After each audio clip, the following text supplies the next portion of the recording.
Hallgassuk meg Isten igéjét, amely meg van írva a Zsidókhoz írt levél 13. részének a 8. versében. Zsidókhoz írt levél 13.8. Jézus Krisztus tegnap és ma és mindörökké ugyanaz. Ugyanakkor fel szeretném olvasni a virágvasárnaphoz tartozó igét, amelyet olvasunk a Márk evangéliumának a 11. részében, a 7-től a 10. verssel bezárólag. Elvitték tehát Jézushoz a szamárcsikót, ráterítették felső ruhájukat, ő pedig felült rá. Sokan felső ruhájukat terítették az útra, mások a mezőn vágott lombos ágakat, akik pedig előtte és utána mentek, azt kiáltották, Hozsánna, áldott, aki jön az Úrnak nevében. Áldott a mi atyánknak, Dávidnak eljövendő országa. Hozsánna a magasságban. Úr Jézus Krisztuson, kérlek téged, hogy áld meg a te ígédet. Hiszem, hogy mondani valód van a mi számunkra. Uram, te azt akarod, hogy ezekben az időkben ne a körülményekre nézzünk, hanem te reád. Mint megváltónkra, mint királyunkra, mint szabadítónkra. Téged akarunk dicsőítni és magasztalni. Atyánk, az Úr Jézus nevében. Amen. Úgy olvastuk, hogy Jézus Krisztus tegnap és ma és örökké ugyanaz. Testvéreim, a világ változik. Talán régóta nem vettük olyan nagyon észre, hogy változik a világ. Nem csak a világ változik körülöttünk, hanem az emberek is változnak. Az emberek úgy vannak, testvéreim, hogy nagyon gyakran változtassák az ő véleményüket is. De tudjuk meg azt, hogy Isten igéje arra buzdít, és azt mondja nekünk, hogy Jézus Krisztus nem változik. Jézus Krisztus tegnap, ma és mindörökké ugyanaz. Tehát ha a világ változik, ha a körülmények változik, vagy változnak, Jézus Krisztus nem változik. Jézus Krisztus mindörökké ugyanaz. És tudjuk meg, testvéreink, hogy az a tudat, hogy Jézus Krisztus nem változik, ez egy erős támasz, ez egy erős fundamentum a mi hitünknek, bizodalmunknak és életünknek. Nézzük csak meg, hogy ki is ez a Jézus. Annyi sok szép leírás van a Bibliában, én kiválasztottam a Kolossé levélből, az első részből, a 13. verstől a 20. itt olyan szépen le van írva, hogy kicsoda is Jézus Krisztus. Pál apostol azt írja, hogy ő szabadított meg minket a sötétség hatalmából, és ő vitt át minket a szeretett fiának országába, akiben van megváltásunk és bűneink bocsánata. Ő a láthatatlan Isten képe, az elsőszülött minden teremtmény közül, mert benne teremtetett minden a mennyen és a földön, a láthatók és a láthatatlanok, akár trónusok, akár uralmak, akár fejedelemségek, akár hatalmasságok, minden általa és reá nézve teremtetett. Ő előbb volt mindennél, és minden ő benne áll fenn. Ő a feje a testnek, az egyháznak is. Ő a kezdet, az elsőszülött a halottak közül, hogy minden tekintetben ő legyen az első. Mert tetszett az egész teljességnek, hogy benne lakjék, és hogy általa békéltessen meg önmagával mindent a földön és a mennyben, úgyhogy békességet szerzett a keresztván kiontott vére által. Tehát itt olvastuk azt, hogy ő a legnagyobb, a leghatalmasabb. benne teremtetett minden, a mennyen és a földön, a láthatók és a láthatatlanak. Elő volt minden, és minden ő benne áll fenn. Tehát minden ő benne áll fenn. A világ, a természet, és mi is, mind emberek, mind teremtett emberiség, az állatok, minden, és mi hisszük ezt, és azt kívánom mindenkinek, hogy fogadjuk el és higgyük, hogy az Úr Jézus Krisztus kezében van minden. És itt úgy olvastam, hogy ő nem változik. Istenben még a változásnak az árnyéka sincs. Halleluja! Egy ilyen Istenünk van nekünk. És Jézus Krisztus tegnap és ma, és mindörökké ugyanaz. Ez az ige 3 fontos dolgot akar mondani a mi számunkra. Az első az, hogy Jézus Krisztus tegnap. A múltban. Jézus Krisztus, testvéreim, velünk volt a múltban. Minden nap. Ő tudott a mi születésünkről, ő már kezdettől fogva tudott mi rólunk. És az a gyönyörűséges, hogy be akar minket vinni az ő isteni tervébe. És azt akarja, hogy együtt dolgozzunk ő vele. És Istennek terve van minden emberrel. Akár férfi, akár női személy, akár gyerek, ő neki terve van minden emberrel. És nagyon boldog ember az, aki elfogadja őtet, mint megváltójának, mint szabadítójának. És az ő terve így meg tud születni, és ki tudja munkálni mi bennünk az ő tervét. Kedves testvéreim, az Úr Jézus Krisztus segített minket a múltban. A tegnap előtt, és minden nap. Ő velünk volt.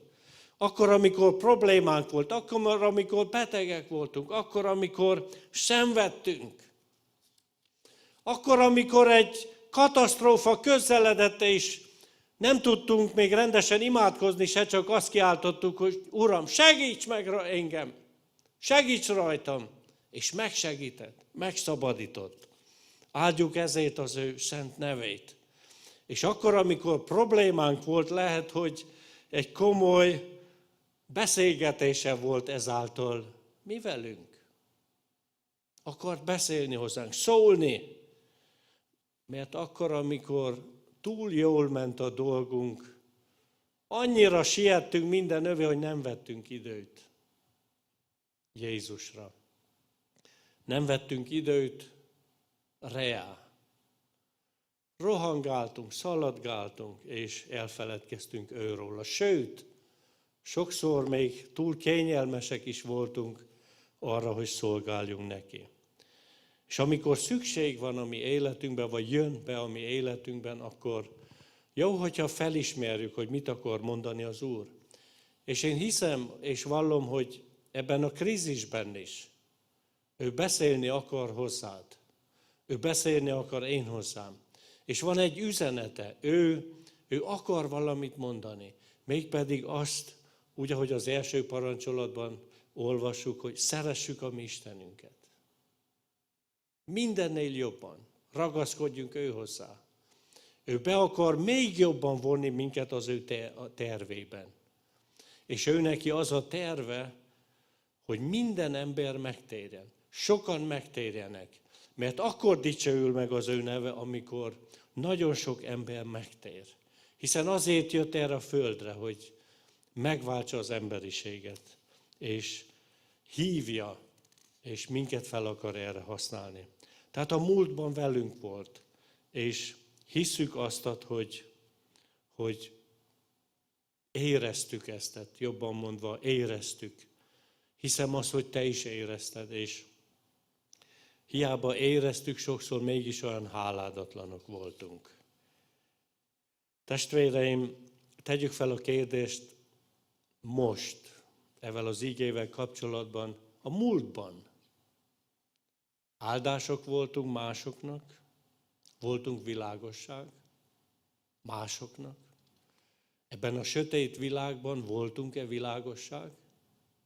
Az emberek meglátták rajtunk, hogy mi Krisztus gyermekei, vagy Krisztus újjászülöttei, Krisztus megváltottai vagyunk. Látták az emberek?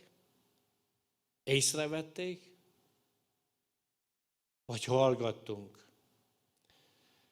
Eszembe jut, már említettem többször, hogy az egyik hívő fiatalember elment katonasághoz, keleten volt a kommunista világban, és megkérdezték tőle, hogy és nem volt nehéz, mivel te hívő vagy, biztos, hogy nehéz volt, és csúfolkodtak véled. És azt mondta, hogy nem volt semmi nehézség, mert nem tudta senki, hogy én hívő vagyok. Tehát ne legyünk ilyenek, testvéreim. Akár katonaság, akárhol vagyunk, az emberek tudják, hogy kik vagyunk, és én nem hiszem azt, hogy úgy kell cselekedjünk, hogy az emberek kiellássák a cselekedetünket, és aztán valahogy rájönnek, hogy mi hívők vagyunk, hanem ők kiellássák a mi cselekedeteinket, és mi kell, hogy beszéljünk az evangéliumról. Mert a hit hallásból van, és a cselekedet az utána jön. Tehát az embereknek kell, hogy hallják az evangéliumot. Tehát voltunk áldás másoknak, voltunk világosság, voltunk show. Azt mondja az Úr Jézus Krisztus, hogy ti vagytok a földnek savai. Show. És tudjuk azt, hogy amikor a sót beteszik az ételben, akkor a só nem látszik. De ízleljük, hogy van benne só. És ugyanúgy kell, mik legyünk a világban. Van, amikor világosság kell legyünk, van, amikor látnak az emberek, és van, amikor nem látnak, hanem csak érzik azt, hogy valaki itt jót tett. Valaki itt a háttérben dolgozik, valaki jó dolgokban foglalatos, és ezt kívánom mindenkinek. Én arról tehetek bizonságot, hogy az Úr Jézus Krisztus már több mint 55 éve én velem van. Minden nap. Még akkor is, amikor hűtlen voltam, nagyon sok dolog van, amiért én szégyenkezve nézek vissza a múltra, de az Úr Jézus Krisztus még akkor is velem volt, mikor hűtlen voltam, mert neki volt egy terve velem, és amikor a szüleim odavittek és bemutattak az Úrnak, és imádkoztak, érettünk, tudjuk meg azt, hogy Istennek a kegyelme mindig kísért engemet, és tégedet is kísér. Másodszor, Jézus Krisztus nem csak a tegnap volt mi velünk, nem csak a múltban, hanem ma is. Jézus Krisztus ma számíthatsz Jézussal. Ma számíthatunk Jézussal. Ő megsegít minket ma is. Nem csak a tegnap. Mi nem a történelemből élünk, hanem a történelmet figyelembe véve élünk ma. És tudjuk meg azt, hogy Jézus Krisztus velünk van. És ő velünk akar járni ma. Meg akarja fogni a mi kezeinket.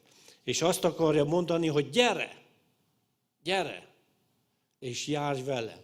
Lépj az én nyomdokomba, és gyere velem. Testvéreink, Jézus Krisztus a ma embere. A ma embere. Tudjuk azt, hogy amikor Zákeust lehívta a fügefáról, a Lukás 19. részében olvassuk, tudjuk azt, hogy Zákeus akarta látni Jézust, és mivel nagy volt a sokaság, a tömeg, ő meg kicsi, alacsony ember volt, felmászott egy epelfügefára, de az Úr Jézus Krisztus tudott róla. Tudott arról, hogy Zákeus vágyakozik ő utána, habár nagyon bűnös ember volt, és az emberek lenézték és csúfolkodtak vele, mert ő a rómaiaknak dolgozott. De azt mondja az Úr Jézus, mikor odaért a fához, Zákeus, szállj le hamar, mert ma a te házadban kell megszállnom. Tehát ma meg akar az Úr Jézus szállni a te és az én házamban.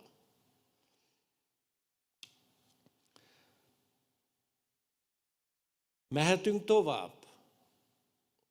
2 rablógyilkos volt megkeresztelve, vagyis megfeszítve az Úr Jézus Krisztussal. És először mind a 2 csúfolkodott az Úr Jézussal, úgy olvassuk, utána az egyik magába szállott, és azt mondja az Úr Jézusnak, hogy Jézus, emlékezzél meg rólam, amikor eljössz királyságodban. Erre ő így felelt neki, bizony, mondom néked, ma velem leszel a paradicsomban.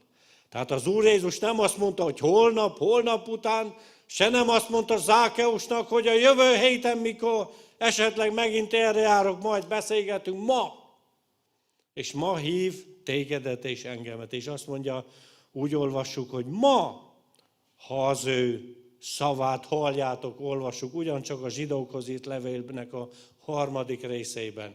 Meg ne keményítsétek a ti szíveteket, mind az elkeseredéskor a kísértés napján a pusztában. Tehát testvéreim, és jöjjünk ő hozzá. Ma van az üdvösség napja. Ma jöjjünk az Úr Jézushoz. Kezdjünk el vele ma járni ő vele. Mondjunk ma neki igent, amikor hív bennünket. Ma kaphatsz békességet. Ma nyitva a menny, hogy befogadjon tégedet.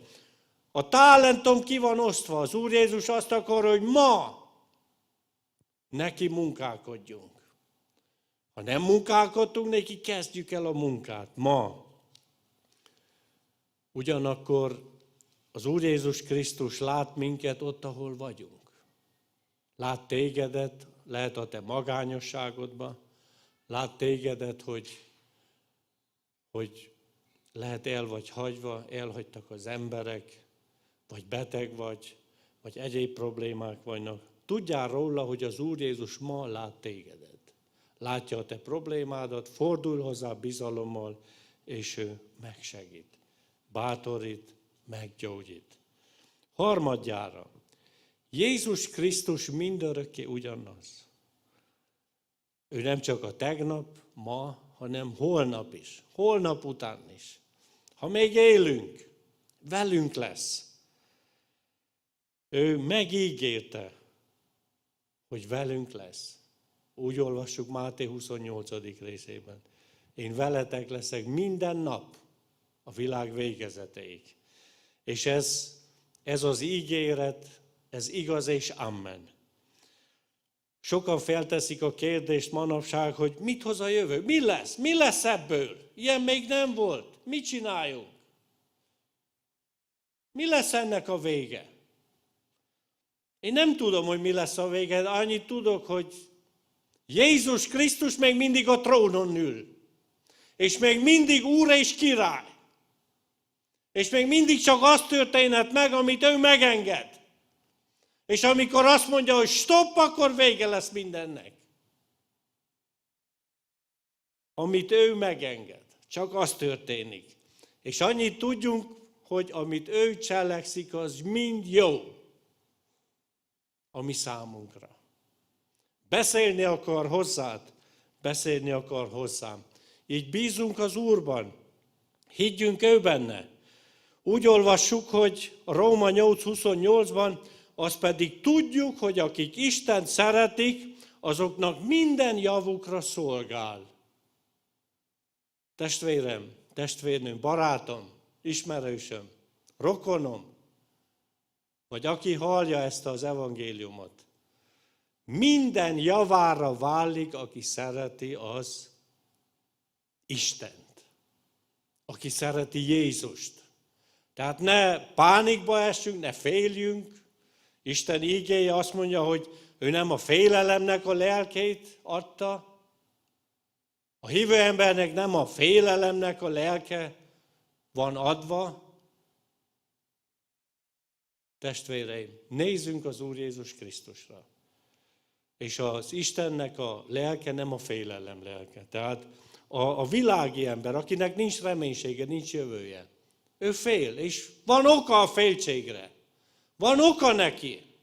Ő nem mondhatja, mint Pál apostol, hogy nekem az élet Krisztus, a meghalás nyereség. Ők ebbe az életbe vetették a bizodalmukat. Ha itt van egy kis probléma, minden el van veszve. De nekünk van reménységünk. De ne legyünk rövidlátóak. A bajor miniszterelnök azt mondta, hogy Bajorország még meg lesz a koronavírus után is, úgyhogy mi is, ha az Úr életbe tart, mi is meg leszünk, és ha nem jön az Úr Jézus vissza addig, akkor megy az élet tovább. Csak döntsünk, hogy mi Jézus Krisztussal akarunk élni. Tehát változnak a körülmények, változik minden, ő velünk lesz. Most engedjétek meg néhány szóban a virágvasárnapról. Tudjuk azt, hogy az Úr Jézus Krisztus lejött a földre, hogy minket megmentsen.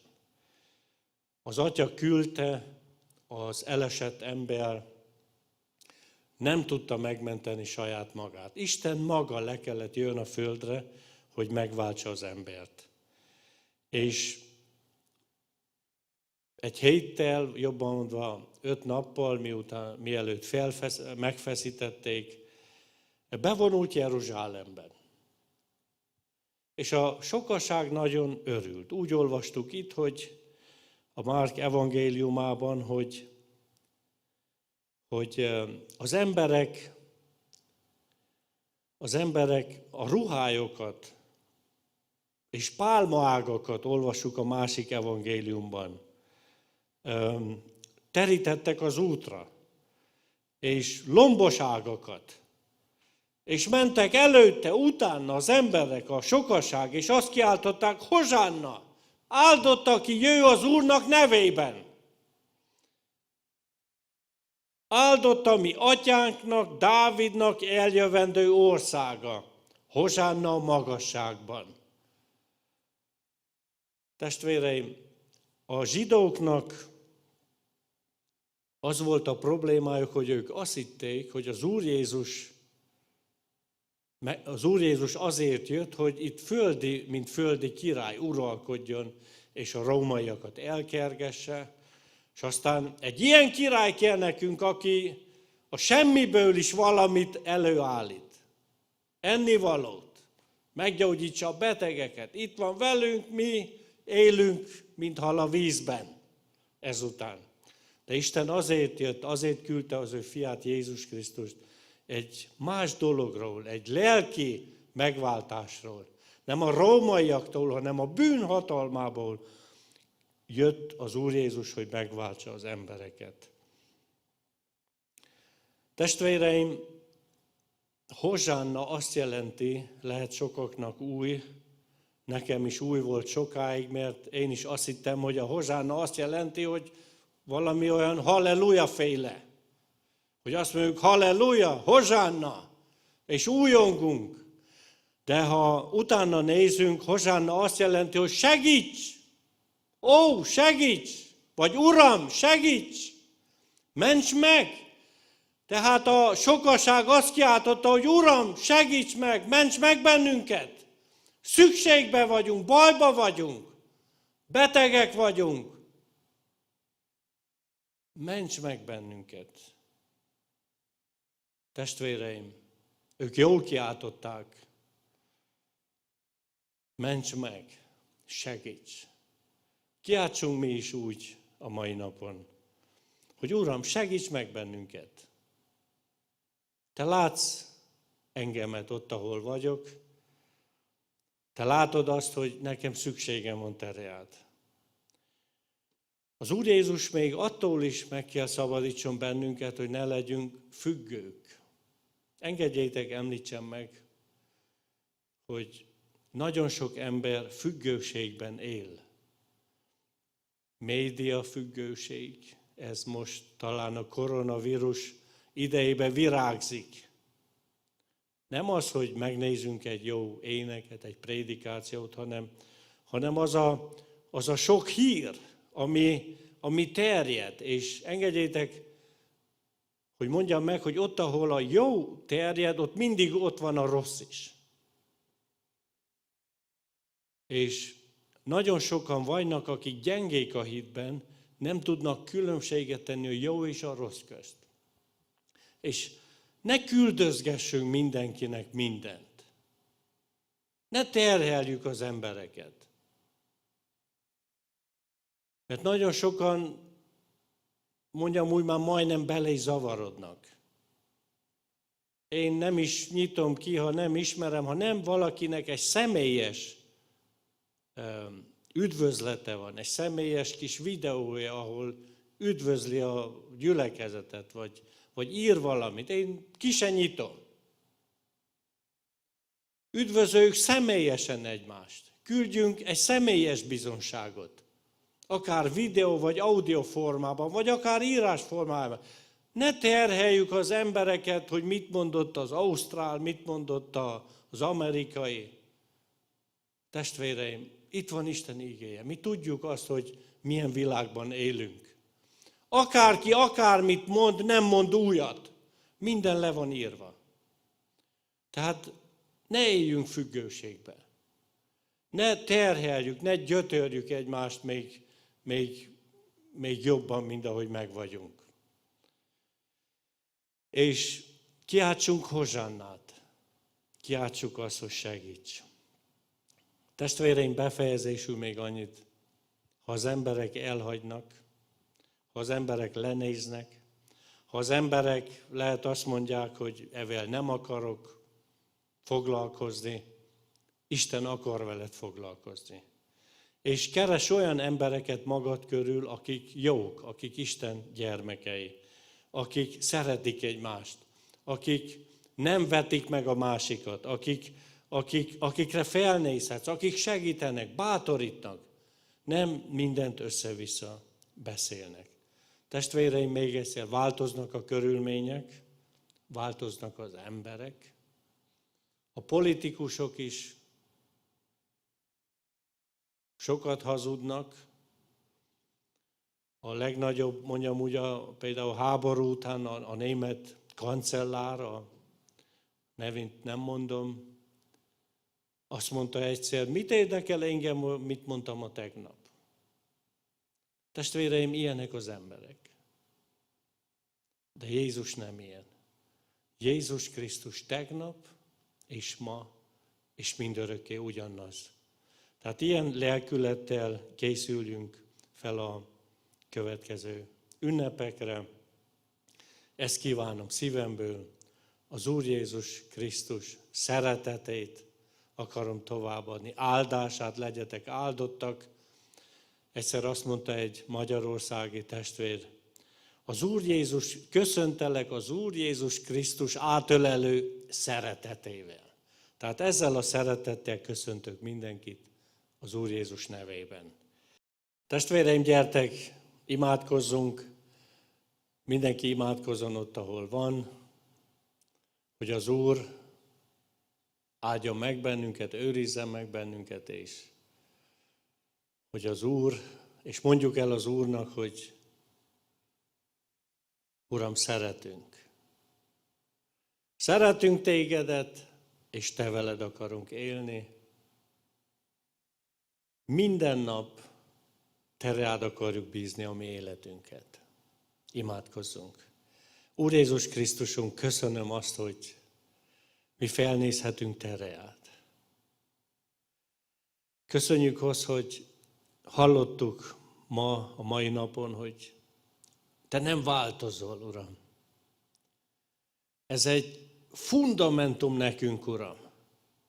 Ez egy áldás, Uram. És te rád akarjuk bízni tovább a mi életünket, Uram. Segíts meg minket. Uram, ha valaki a magányosságban van, ha valaki beteg, Uram, gyógyítsd meg, látogasd meg, nyerjen felüdülést, Uram. Ez az én vágyam, ez az én óhajom, Uram. És hiszem, hogy te is azt akarod, Uram, hogy az emberek éljenek, az emberek felálljanak, hiszen te hívod az embereket, Uram. Kérlek tégedet, Uram, segíts meg minket. Ha valaki, Uram, nem fogadott még el, mint megváltó, mint üdvözítő, Uram, kérlek tégedet, látogasd meg őtet is. Uram, ha valaki nem érti, akkor látogasd meg őtet is, Uram. A te szent lelked munkálkodjon az ő életében, az ő szívében, Uram. És vonzad, Uram, hogy megismerjen tégedet, Uram, és a te feltámadásodnak az erejét. Uram, te reád nézünk, áldunk és magasztalunk. Halleluja, dicsőség néked. Amen.